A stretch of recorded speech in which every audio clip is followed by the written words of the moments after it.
할렐루야. 오늘도 수요 예배에 참여한 여러분 환영합니다. 축복합니다. 예배를 사모하는 여러분의 믿음이 하늘에서 해같이 빛나는 믿음이 되기를 바랍니다.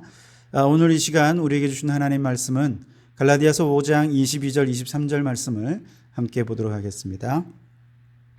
오직 성령의 열매는 사랑과 희락과 화평과 오래 참음과 자비와 양선과 충성과 온유와 절제니 이 같은 것을 금지할 법이 없느니라. 아멘. 매주 이 시간 심플 라이프 시리즈로 함께 살펴가고 있는데요.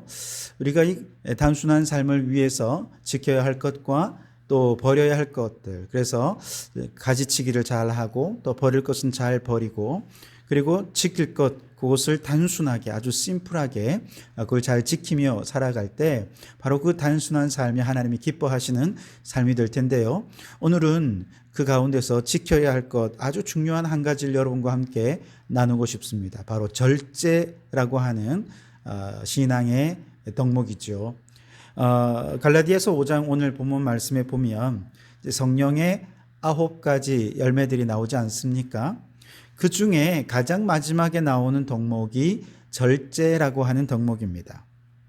순서로는 마지막에 나오지만 오히려 마지막이기 때문에 더 중요한 열매라고도 얘기할 수 있겠습니다. 왜냐하면 앞에서 사랑, 희락, 화평, 온유, 양선, 충성 등등의 여러 8가지 열매들에 대해 쭉 언급했지만 이런 것들이 그의 인생의 인격적인 열매로 맺었다 하더라도 마지막에 절제라고 하는 열매를 맺지 못하면, 절제하지 못하는 삶이 되면 결국 그 좋은 모든 덕목들은 다 한순간에 무용지물이 될 수 있기 때문에 그렇죠.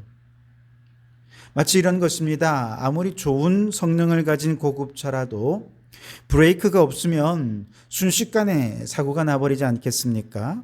마찬가지라는 것이죠. 절제는 바로 그런 브레이크 역할을 하면서 모든 성령의 열매를 더 온전하고 빛나게 하는 것이다. 그렇게 얘기할 수 있겠습니다. 그러나 우리 인간의 본성은 사실 너무나도 무절제한 본성을 가지고 있죠. 사람들은 흔히 과식하는 사람들을 비유해서 아유 저 돼지처럼 먹네, 뭐 이런 좀 비하하는 표현을 쓰지요. 그런데 여러분, 이것은 오해와 착각에서 비롯된 것입니다. 왜냐하면 실제로 돼지들은 위에 70% 혹은 80%만 차면 더 이상 먹지를 않는다는 거예요. 돼지가 과식 때문에 소화불량이 걸려서 소화제를 먹였다, 이런 얘기를 들어본 적이 없습니다. 그런데 우리 인간은 어떻습니까? 과식하고 소화불량이 걸리고 그래서 소화제를 먹고 병원에 가고 고생하는 사람들, 우리 얘기 많이 듣고 우리도 직접 많이 경험하지 않았습니까? 너무 먹어서 사람들은 다이어트 하겠다고 난리입니다. 그래서 돼지처럼 먹는다라는 말보다 인간처럼 무절제하게 먹는다라고 하는 말이 더 정확한 표현이 될 수 있을 것입니다. 뿐만 아니라 성경에 보면 개미에게서 그 부지런함을 배우라고 말씀하지 않습니까? 그러나 여러분, 그렇게 부지런한 개미 중에 과로사했다는 얘기를 들어본 적이 없습니다. 그런데 오직 무절제한 인간만이 과로사로 죽음에 이르게 된다는 것이죠. 성적인 욕구도 마찬가지입니다. 동물들은 번식의 필요를 채우기 위해서 짝짓기를 하죠. 그러나 인간은 시도 때도 없이 성교를 합니다. 강제적인 폭력으로 성폭력을 저지르기도 하고 음란하고 변태적으로 성적인 욕구를 추구하는 것이 바로 우리 인간이지요. 요한 1서 2장 16절에는 인간에게는 3가지 욕망이 있다 얘기합니다. 첫째는 육신의 정욕이고, 둘째는 안목의 정욕이고, 셋째는 이생의 자랑입니다. 중요한 것은 이러한 인간의 욕망은 육체적인 것이죠. 영적인 것으로 이것들을 절제하지 않는다면 인간은 다른 동물들과 하등 다를 바 없는 그냥 동물 중에 하나에 불과하게 될 것입니다. 그래서 우리의 영혼으로 육체를 잘 다스리고 절제를 시켜서 영적 삶을 살아갈 때 바로 그런 삶을 우리 주님께서 기뻐하시는 것이죠. 주식 투자의 귀재라고 불리우는 워런 버핏이란 사람이 이런 말을 했대요. 주식하는 사람들이면 한 번씩은 다 들어봤을 만한 격언인데요. 공포에 사고 탐욕에 팔아라, 이런 말이 있다는 것입니다. 즉 시장이 공포에 떨고 있을 때 기업의 가치보다 저평가되어서 주가가 저렴해질 때가 많다는 것이죠. 그러니 공포에 사라는 것입니다. 반면에 시장이 탐욕을 부릴 때 기업의 가치보다 과장되게 평가가 되기 때문에 주가가 터무니없이 비싸지게 된다는 것입니다. 이럴 때 주식을 팔아야 한다는 것이죠. 그래서 사람들이 언제가 시장의 공포에 떨 때고 언제가 탐욕을 부를 때인지 그걸 알아야 하지 않겠습니까? 이걸 알려주기 위해 주식시장의 여러 지표들을 분석을 해가지고 공포 탐욕 지수라고 하는 것을 만들어서 사람들에게 수치로 알려준다는 것이죠. 이 공포 탐욕 수치가 주식하는 사람들이 특별히 탐욕 지수에서 절제할 수 있도록 브레이크를 잡아주는 역할을 한다는 것이죠. 저는 이것을 우리 한국교회에 좀 적용시켜 보고 싶습니다. 우리 한국교회의 역사는요, 지금까지 이렇게 타락하고 무절제한 한국 사회에 탐욕 지수를 알려주고 세상을 경고하면서 우리 국민들이 절제하며 살 수 있도록 하는 브레이크 역할을 해왔다는 것이죠. 초창기 우리 선교사들이 조선 땅에 복음을 전하러 왔을 때 전도하기 너무 어려운 것 중에 하나가 한국인들이 너무 게으른 것입니다. 농사철에는 부지런하죠. 열심히 부지런히 일하다가 농한기가 되면 사람들은 아무것도 안 해요. 그렇죠? 삼삼오오 사랑방에 모여서 밤새도록 술을 먹고 도박을 하고 여기저기 세상을 유랑하면서 음란하게 사느라고 아주 가정이 파탄나는 것입니다. 이처럼 게으름의 문제를 해결하기 위해서 선교사들이 한 일은 금주, 금연, 도박과 축첩을 금지하는 것, 이런 것들을 신앙인의 생활 태도로 선포하고 절제를 신앙인의 덕목으로 아주 강조했습니다. 특별히 이제 교회에서 세례를 받거나 직분자가 되기 위해서는 반드시 술과 담배를 끊어야 했습니다. 도박을 하고 혹은 첩을 그대로 둔 채로 직분을 받을 수가 없었습니다. 일부 일처를 통해서 건강한 가정에 충실한 자라야 비로소 장로로서 또 혹은 집사로서 직분을 받을 수가 있었던 것이죠. 이렇게 한국교회가 선교사님들의 가르침 속에서 절제되고 경건한 생활을 강조하던 중에 그만 우리나라가 일제에 합병되고 말았죠. 조선이 식민지가 되었습니다. 그런데 조선을 식민지로 삼으면서 일제가 한 일은요, 술과 담배를 의도적으로 장려하는 것이었습니다.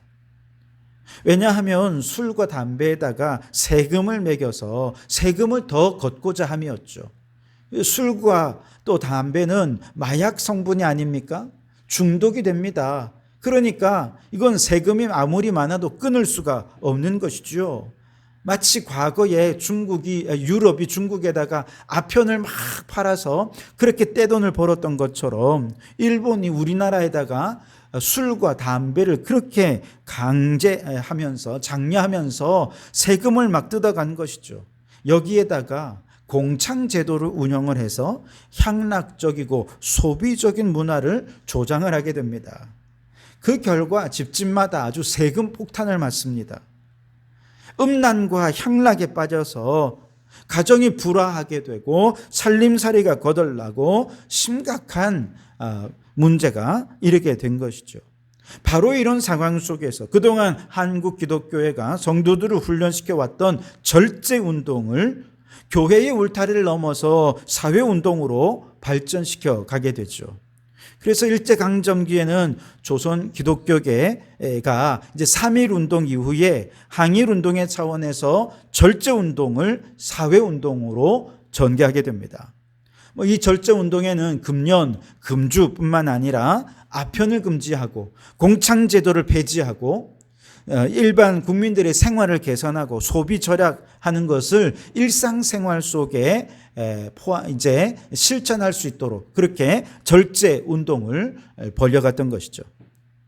이러한 절제 운동은 어떤 한 교단에서만 한 것이 아니라 교단을 초월해서 교파를 초월해서 장로교, 감리교, 또 구세군, 기독교의 모든 교단의 총회가 나서고 또 연합회가 나서서 이 절제 운동을 담당했는데요. 모든 이제 연합회마다 절제 운동을 담당할 부서들을 따로 마련을 했는데 특별히 이 모든 일에 청년들이 앞장섰습니다. 그래서 그 당시에 청년 면려 청년회 혹은 MW 청년회 이런 청년회들은요 아주 이 절제 운동을 행하면서 이것이 곧 애국이다 라고 하는 마음으로 그렇게 얼마나 최선을 다하면서 국민들의 의식을 깨우고 계몽하는 그런 역할들을 너무나도 귀하게 감당을 했던 것을 보게 됩니다. 이것이 우리 국민들의 탐욕 지수를 제공해서 브레이크 역할을 했던 것이죠.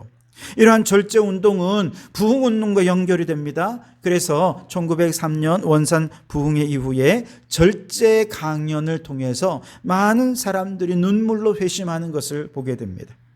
뿐만 아니라 이렇게 눈물로 회개하면서 한국교회 부흥운동은 곧 회개운동이 되고 한국교회가 도덕적이고 윤리적으로 세상의 빛과 소금의 역할을 감당하게 되면서 이후에 절제운동으로 이어지게 되니 한국교회가 이 세상에 정말 선한 영향력을 끼치지 않을 수가 없었던 것이죠.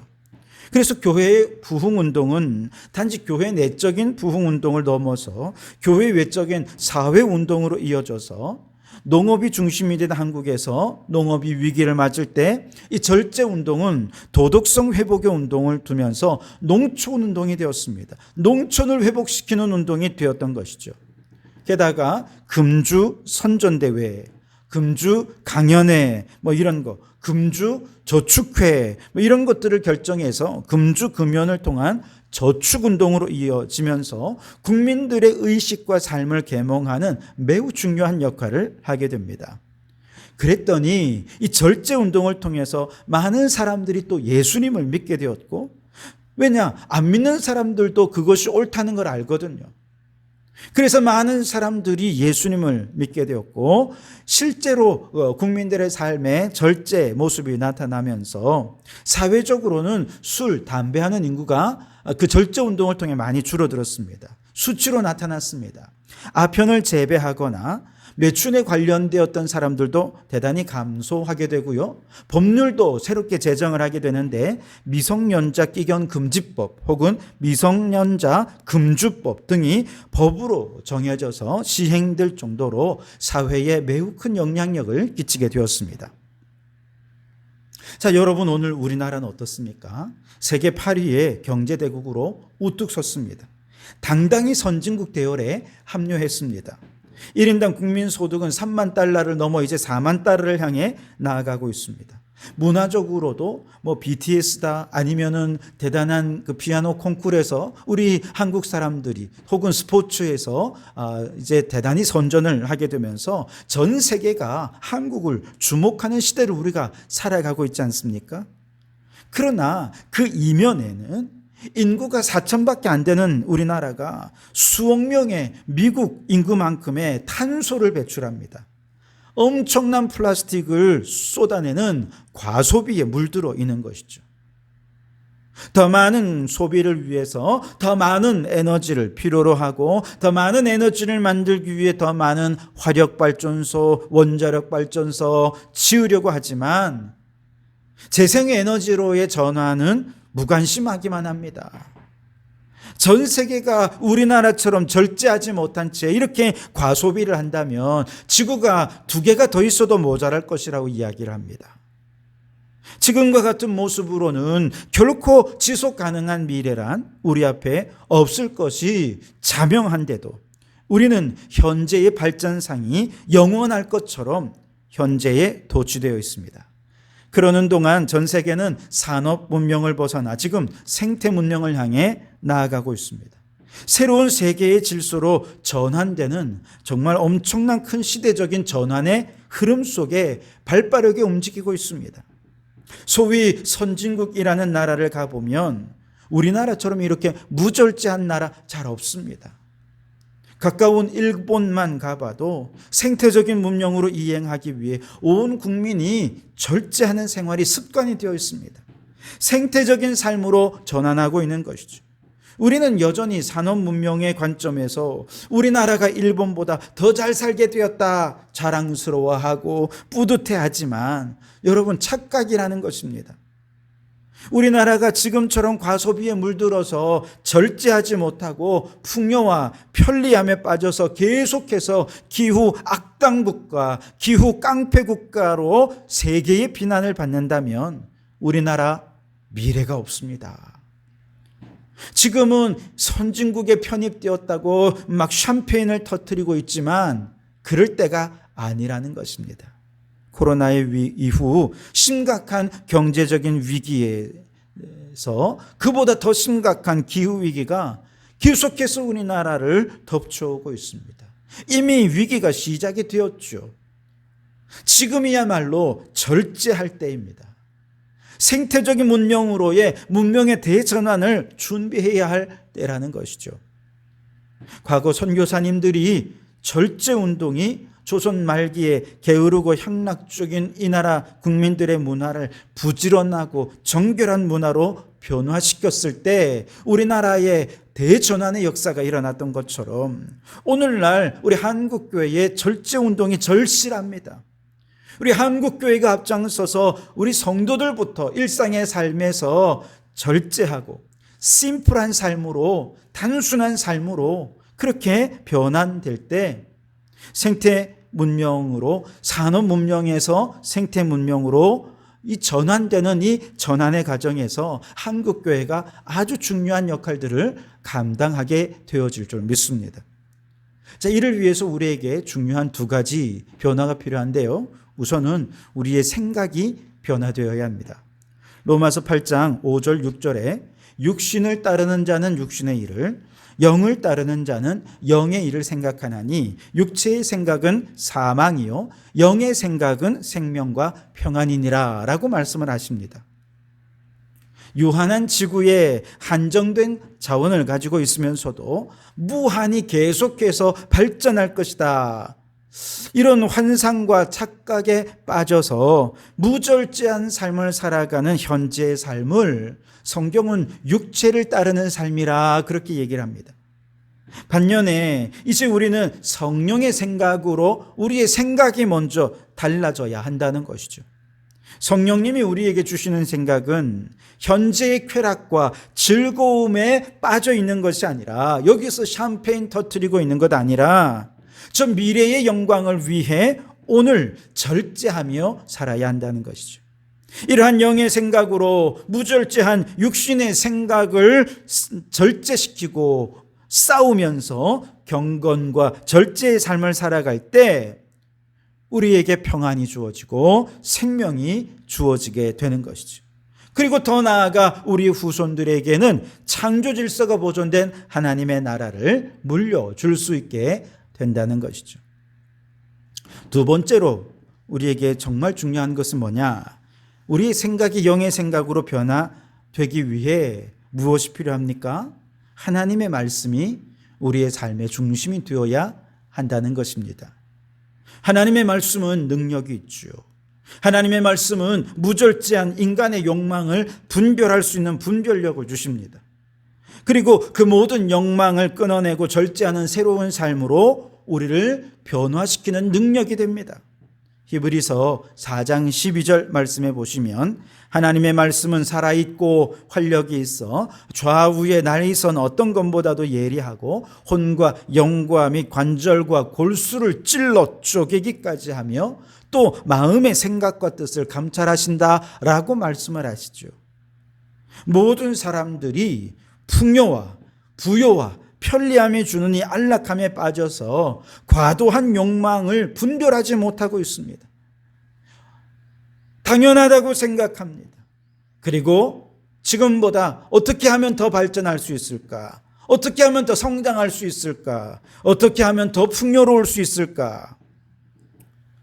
이런 것을 향해 앞만 보고 달려가면서 이 지구를 파헤치고 생물들을 해치고 그런 이 시대 속에서 하나님의 말씀이 중심이 되면 이것이 인간의 욕망이라는 것을 분별할 줄 알게 된다는 것이죠. 인간의 욕망을 욕망으로 분별할 수 있게 하신 하나님의 말씀은 이게 분별이 되면 그 다음에 어떻게 합니까?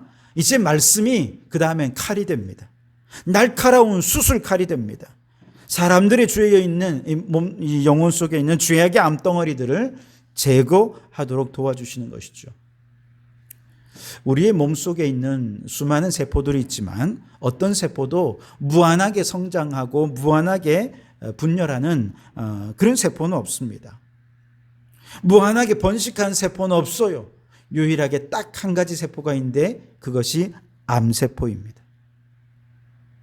인간의 욕망이 암덩어리처럼 우리의 영과 혼과 육신 속에 달라붙어서 계속해서 암덩어리가 커져가면 우리의 영과 혼과 육은 점점 메말라가고 피폐해지고 결국 죽어가게 되는 것이죠.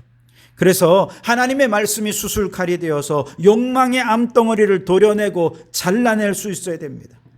하나님의 말씀은 죽은 말씀이 아닙니다. 살아있는 말씀입니다.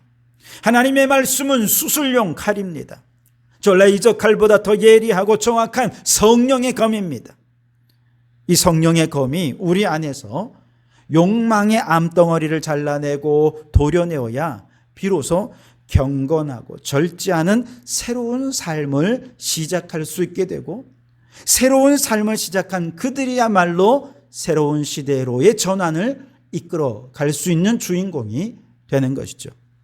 여러분이 잘 아시는 성 어거스틴은 세계 3대 고백록 가운데 하나인 참회록이라고 하는 걸 지었죠. 또 기독교의 고전 중에 고전인 신의 도성이라고 하는 책도 썼습니다. 그의 신학의 서적들은 중세 기독교 신학을 정립하는 아주 결정적인 초석이 되었습니다. 그렇지만 그의 청년 시절은 너무나 방탕했고 부모의 근심거리가 되었습니다.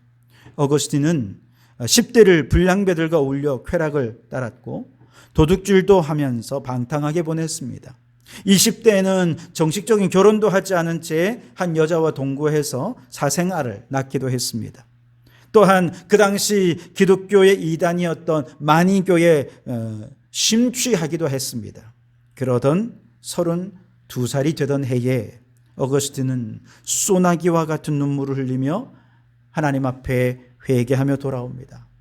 그는 말합니다. 내 영혼 깊숙이 숨겨져 있는 내 인생의 비참함이 그대로 내 눈앞에 드러났고 강한 폭풍이 내 영혼을 흔들더니 내 눈에서는 눈물이 폭우처럼 쏟아지기 시작했다. 그의 참회록에 이렇게 적고 있습니다. 그때 갑자기 이웃집에서 한 음성이 내 귀에 들려왔다. 집어 들고 읽어라. 집어 들고 읽어라. 나는 성경책을 펴들었다. 낮에와 같이 단정히 행하고 방탕과 술 취하지 말며 음란과 호색하지 말며 쟁투와 시기하지 말고 오직 주 예수 그리스도로 옷 입고 정욕을 위하여 육신의 일을 도모하지 말라. 로마서 13장 13절 14절 이 말씀이 드디어 어거스틴의 심령에 와 박힐 때 수술칼이 될 때 방탕하고 무절제하던 삶의 암덩어리들을 다 끊어내게 되었고 절제하는 삶으로 하나님을 위한 삶으로 그의 삶이 온전히 변화될 수 있었던 것이죠. 하나님의 말씀의 능력이었습니다. 오늘도 우리 가운데 하나님의 말씀이 수술칼이 되어서 우리 안에 있는 욕망의 암덩어리들을 제거하고 난 이후에 우리의 삶이 경건하고 절제하는 삶으로 변화되어야 됩니다. 심플 라이프의 핵심은 절제의 영이 그의 삶을 다스리는 삶입니다. 성령님께서 하나님의 말씀을 조명하실 때 내 안의 욕망을 분별하고 욕망의 암덩어리를 도려내셔서 이제 우리의 삶이 육신의 생각이 아니라 영의 생각으로 경건과 절제의 삶으로 대전환을 이룰 수 있게 될 것입니다. 그렇게 변화되고 전환된 삶이야말로 시대적인 전환을 이끌 수 있는 것이죠. 여러분, 성령의 도우심을 따라 경건과 절제로 크리스천 심플 라이프로 우리의 삶이, 개개인의 삶이 먼저 대전환을 이루실 수 있길 바랍니다. 그리고 한국교회가 그렇게 변화되어서 무절제한 이 시대의 사람들에게 탐욕지수를 경고하면서 교회 안에 절제운동의 왕성이 일어날 수 있기를 바랍니다. 이 절제운동이 성령의 역사하심으로 세상을 거룩하고 경건하게 변혁시키는 사회운동으로 확대될 수 있어야 합니다. 그래서 이 땅 위에 탐욕적인 사탄의 나라가 아니라 하나님이 다스리시는 하나님의 나라가 이루어지고 그 하나님의 나라를 우리 후손들에게 물려주는 상속자, 곧 그리스도의 상속자가 되는 우리 모든 성도들이 되시기를 주님의 이름으로 축원합니다. 하시겠습니다. 하나님 아버지 감사합니다. 오늘도 저희들을 주의 말씀으로 감동해 주시고 도전하여 주시니 감사합니다. 인간의 탐욕과 무절제한 욕망 속에 살아가는 이 시대 속에서 우리를 먼저 예수 믿게 하신 것은 이 세상의 탐욕 지수가 되어서 브레이크가 되고 경고등이 되라고 하시는 뜻인 줄 믿습니다. 바라기는 먼저 우리의 삶이 하나님의 말씀의 수술칼로 수술하여서 몸속에 무절제 암덩어리들을 다 제거하게 도와주시고 이제는 경건과 절제의 삶으로 내가 먼저 변화되게 해 주옵소서. 한국교회가 절제운동이 일어나게 도와주시고 이 절제운동이 이 사회의 브레이크가 되어서 이 사회운동이 되고 이 사회가 하나님이 다스리시는 하나님의 나라로 변화되게 해 주시옵소서. 그리하여서 정말로 이 시대가 대전환의 시대 속에 있습니다. 산업문명이 생태문명으로 변화되고 전환되는 이 시대에 한국교회가 대전환을 이끌어가는 한국교회가 되고 하나님의 나라를 이루는 사명 감당하기에 부족함이 없도록 인도하여 주시옵소서. 예수님 이름으로 기도하옵나이다. 아멘.